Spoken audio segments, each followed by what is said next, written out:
For me, the US was always the place where if I want to do big things, I had to be here because all the people who want to do big things are here. And A, those people would inspire me. B, I would learn from them. C, I could work with them on things together. So I wanted to come to the US even from a very young age. My ultimate goal was to be in the US. It was a big thing for me from a very young age because it's where things are happening. And I wanted to be where things are happening. I wanted to be in the best place in the world. And I think that was a great decision in retrospect. So I wish that on everyone. Again, if you're ambitious, you want to do big things, you want to be where everything is happening. You don't want to try to make it work in like a second tier or third tier place. Hi, my name is Imade. Welcome to the channel. This is We Made It in America. Here we talk to immigrants who come from all over the world and build incredible success here in the United States. If you want to join, please subscribe, like, comment, share, and just be part of the conversation. Let's dive in. Our very first guest on the channel is Raj Suri. Raj is a Canadian American entrepreneur.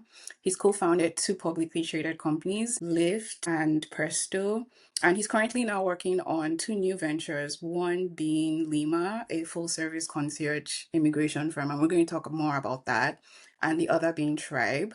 And he's also the co-host of a podcast called Founders in Arms, which he co-hosts with Imade, the co-founder of Mercury. Raj is also an alumnus of MIT and the University of Waterloo. So thank you so much, Raj, for your time and for being here. Genuinely appreciate it. Yeah, thanks for having me. So I want to start at the beginning of your story, right? You were born in Canada, your parents were from India. You also spent some time in the Middle East, the UK. So what was it like being in these different worlds, in these different countries, and how did that affect your mindset and your worldview?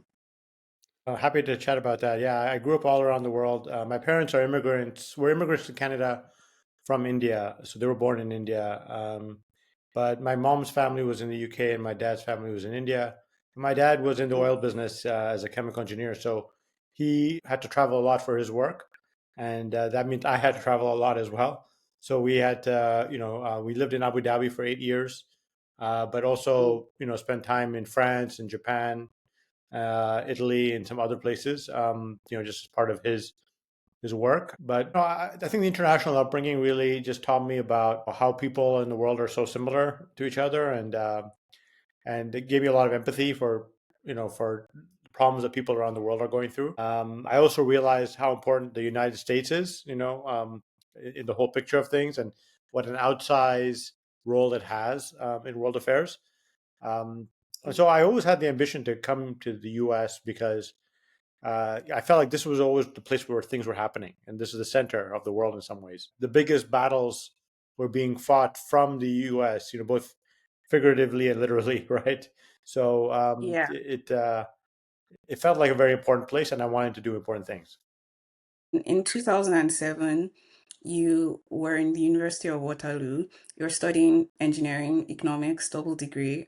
And at that time, you had started working on Lyft, or what became Lyft, Zimride at the start.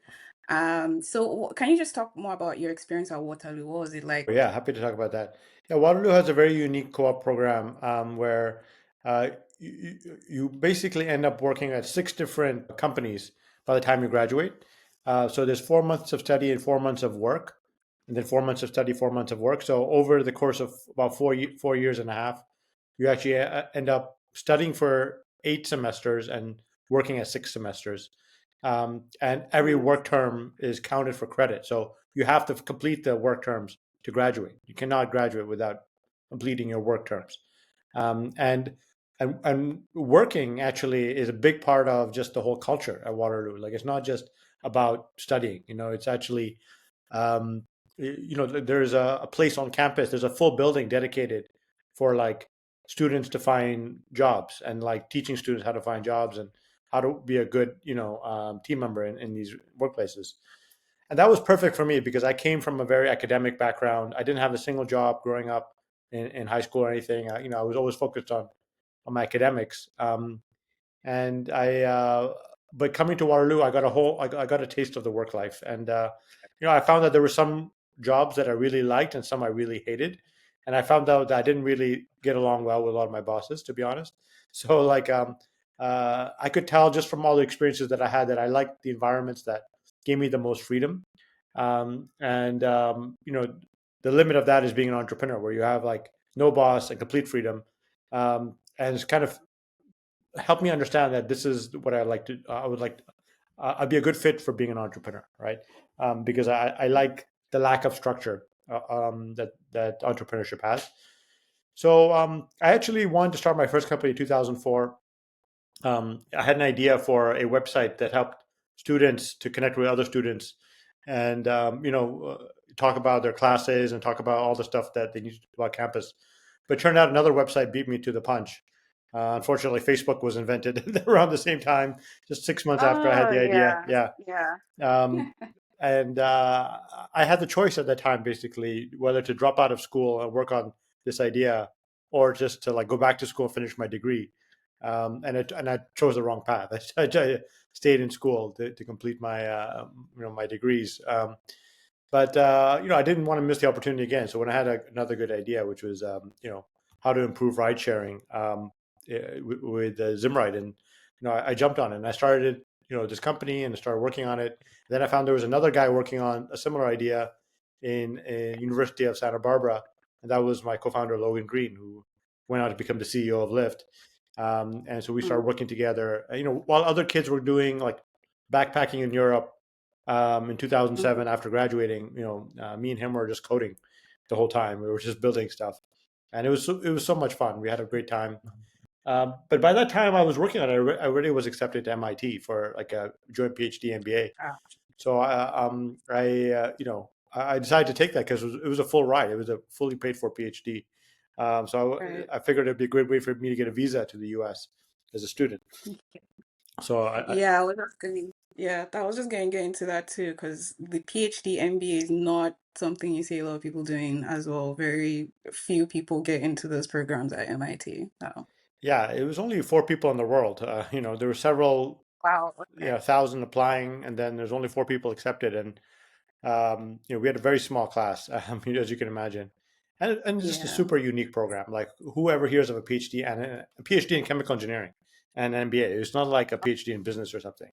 Um, so I felt very lucky to be accepted into that, and I got there. But when I got there, I started living the again a more academic life because of graduate program. That I actually had more fun building startups. So it also taught me that even though MIT was sort of my dream school, I really preferred at that point the startup world, and I knew that's what I wanted to do. So within a year, I dropped out. I just started my next company, Presto, and was off to the races. Though you've already spoken more about it, but why MIT specifically? And then what made you, broadly speaking, want to come to the US to pursue your dreams? Yeah, MIT, I think is the best school in the world, for technical education. I still would say that today. Best school, I would say Waterloo actually is the best place to learn how to be an adult. Like, Yeah.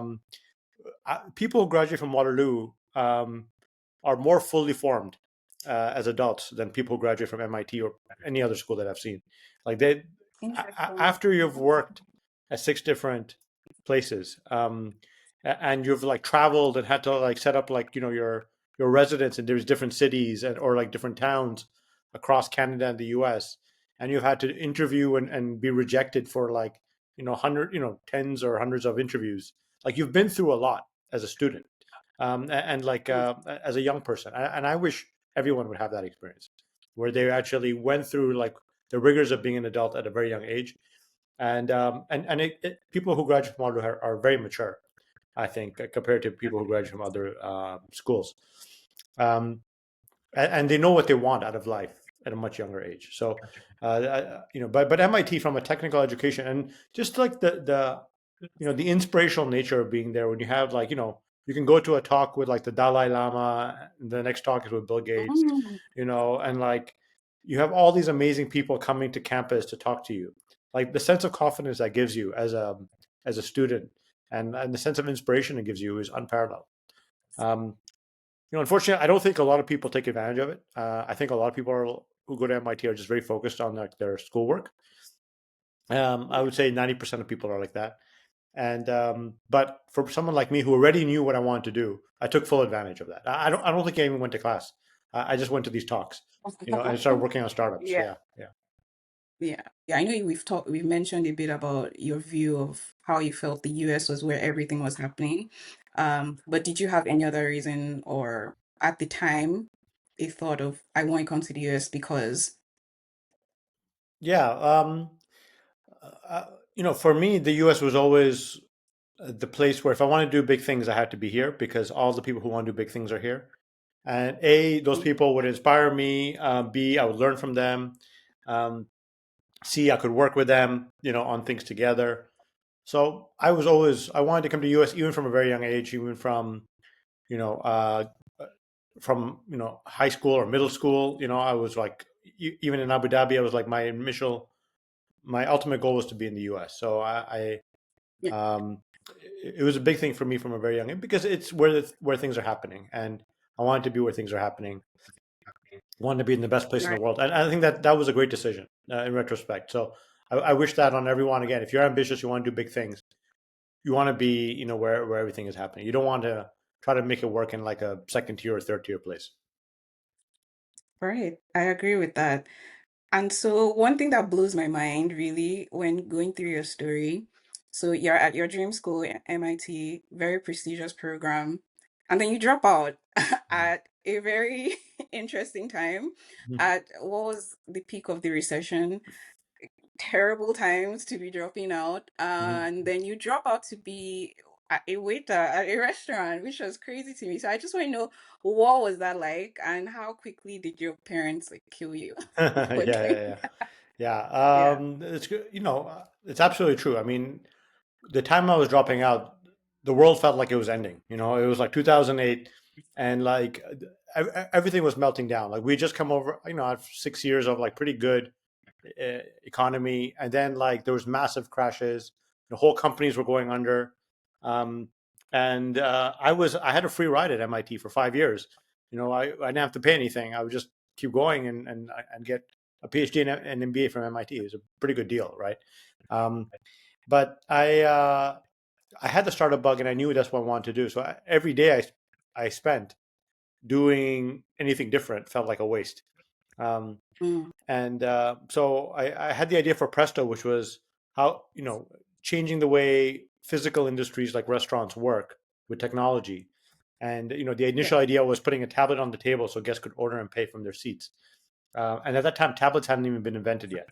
So this was before the iPad. So it was like I dreamed of like this computer that like touchscreen computer. I think I called it a mobile touchscreen computer that would be put on every table that uh, patrons at a restaurant could use to see the pictures of the menu. They could order food, they can play games, and they can pay. And I had no idea how wildly ambitious that was. Like trying to invent a tablet, trying to figure out how like restaurants adopted technology, trying to figure out payments. Like I had to simultaneously invent a lot of things at the same time to make it work. Um, but I was enamored by the idea, and so I said to learn restaurants, I need to work at restaurants. So I took a job as a waiter in a restaurant to just really understand how the business worked because I didn't know anything about restaurants. And so I actually had some very awkward moments. Like when I was working at this restaurant, some of my former classmates, graduate students, PhD students at MIT, came to eat at the restaurant. Oh my And God. you might have thought that they would see me, they would say hi and like, how are you? What's going on? Instead, they Yeah. sat down at the table where I was serving and they didn't make eye contact with me. Oh my They didn't want to acknowledge how far I had fallen, like in their eyes. Like, God. yeah, That's so awkward. it was so It's awkward. too awkward. Yeah, yeah. They didn't want to look at me. I Yeah. remember them thinking like because they known at that time that they're like this. They probably thought like this is what happens if I don't pass my next exam. I'm gonna. Yeah, You were a cautionary tale, I bet. Yeah. yeah, cautionary tale.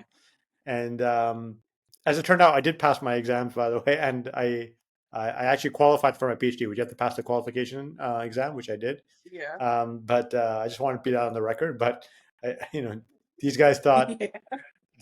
I didn't, and they probably thought, Yeah.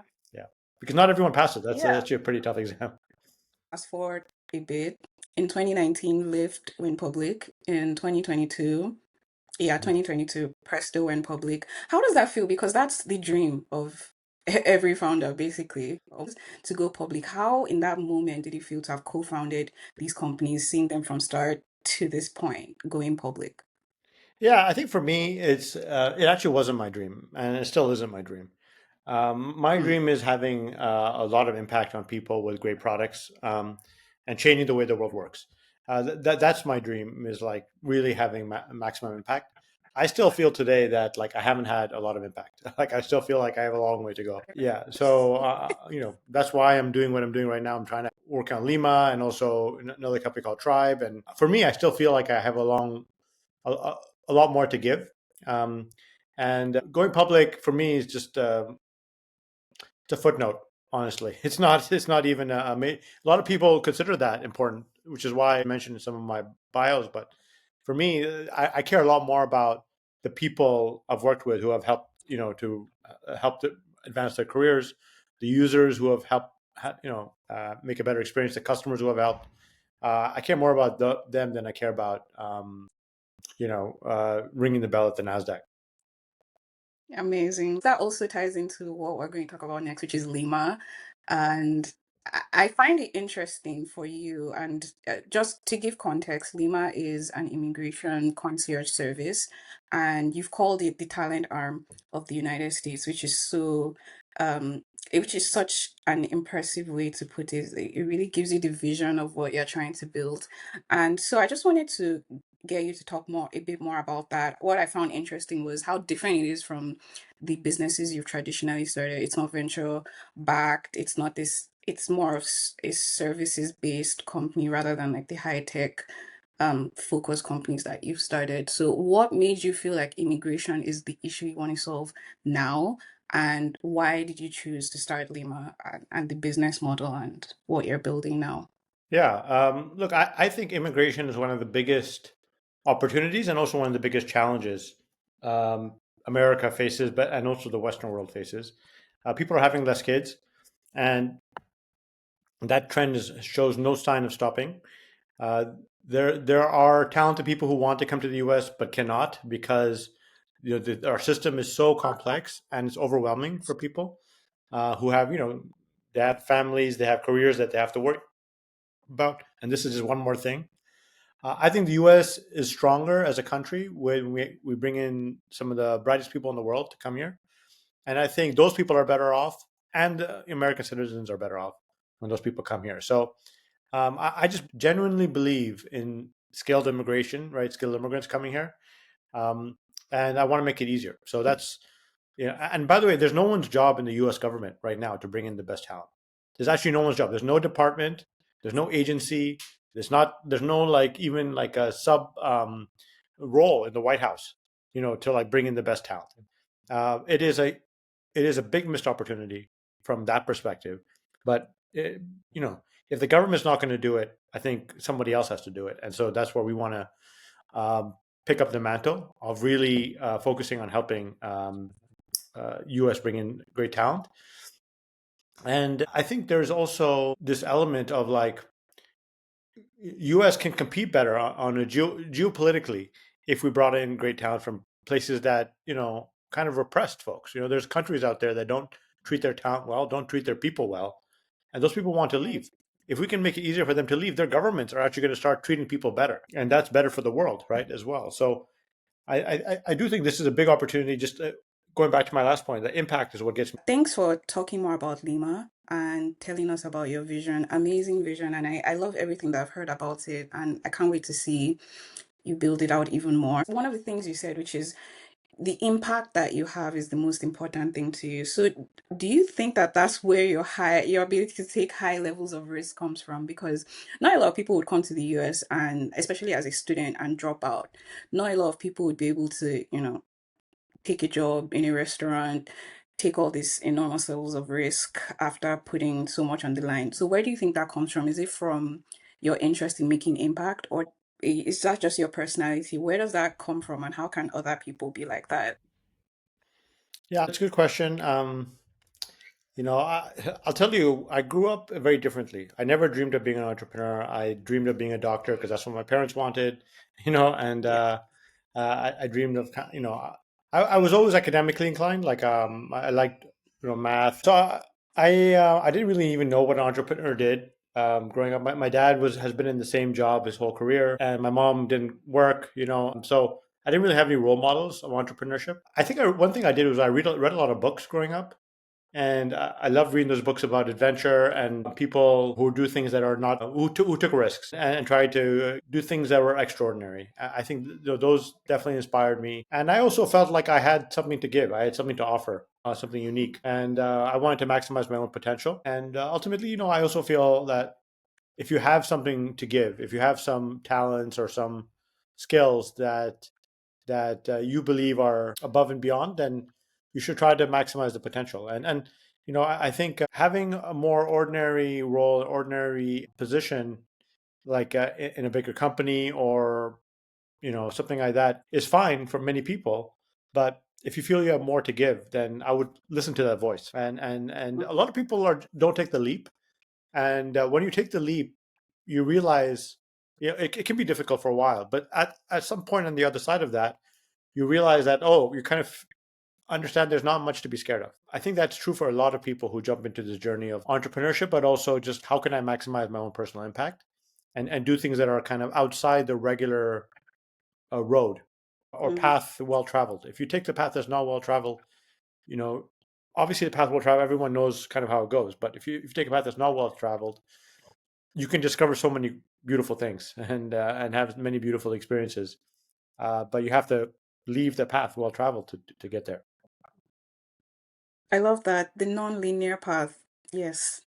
And what is the American dream to you? I think people come to the U.S. for two primary reasons. One is they want to maximize their economic potential, and there's no better economy in the world than the U.S. And the second reason is they want to live in freedom. And there's I think U.S. is one of the, if not the most free developed country, just in terms of our system of laws and the way our constitution works. Um, Mm. so the Constitution is truly a beautiful, piece of work. It's really revolutionary. It's hard to believe that it was made 250 years ago when, you know, a lot of things didn't exist then. There were still slaves back then. There were still, women didn't vote. But this Constitution was a revolutionary thing, a piece of human work back then, right? And it laid the groundwork for a lot of these future innovations and a system of laws and government that are quite resilient. And In the U.S., everyone pledges allegiance to the Constitution, right? Which is quite a unique thing. And I mean, 250 years ago, it was never heard of. People come to the U.S. for those two reasons. There are many other interpretations of what it could mean, like getting a house, getting a family, that type of thing. But I don't think I think those are human dreams, not really American dreams. I think people come to the U.S. for to make as much money as they could and live a happy capitalist life, and then also to live in a system of laws and government where the government wouldn't be all over them. And there's a reason why the U.S. is to the kind of a more of a right wing country, like a center right country, when you compare to developed country, because they do tend towards more libertarian tendencies, which is about freedom. Mm-hmm. I love that because it's individual, the individual American's Yes, dream, that's and right. then the American dream, which is America's dream. And it reminds me a lot of, I can't remember the exact quote, but essentially people don't work for the sake of doing things for others, but for their own self-interest. And it's in pursuing their own self-interest that they actually do the most good for others. So it reminds me a lot of what you're saying. It's a profound quote, and most people don't get that. Unfortunately, a lot of people don't fundamentally understand that piece. Yeah, I love that because we all think individually about the American dream, which is what you said, the house, the kids. But in that way, as we're all doing that, we're building the innovation machine. Final question. What would your advice be to young immigrants or young people? Like, what would the Raj of today say to the Raj who was considering applying to MIT and considering coming to the US? The biggest risk someone can take when they're young is not taking a risk at all. It's a bit of a cliche, but it's absolutely true. It's like if you don't take risks in your career, in your 20s is the best time to do it, because you can learn a lot about yourself. And in your 20s, you're very adaptable in general as a human being. and your mind can quickly wrap around all the new things you're learning, and then you can get to the other side. Again, getting to the other side is very important because there is a point at which you get to where you're like, I think I've learned how the world works, and you actually learn that much faster by taking risks than you do by just like following a well-traveled path. Because if you follow a well-traveled path, it stunts your brain. It forces you to not think. Actually, you're just kind of following what people are doing ahead of you instead of thinking about what you should be doing. And I would really encourage everyone to take more risk. And I would also push people to take even more risk than they are today, no matter where they are. So in their career, in their life, I met my wife, for example, on a public transit bus in Boston. So just completely randomly, I think there are people on dating apps, for example, right? I chose a path, less traveled there as well, and we have two kids now, and it's a beautiful thing. But it's Yeah. I, I really encourage people to step outside their comfort areas in every way possible. Thank you so much for that. Thank you so much for watching. I really, really hope you found that helpful and inspiring. Don't forget to check out the links below. Like, subscribe, share with anyone else you think would find this helpful. And yeah, see you in the next episode. Bye.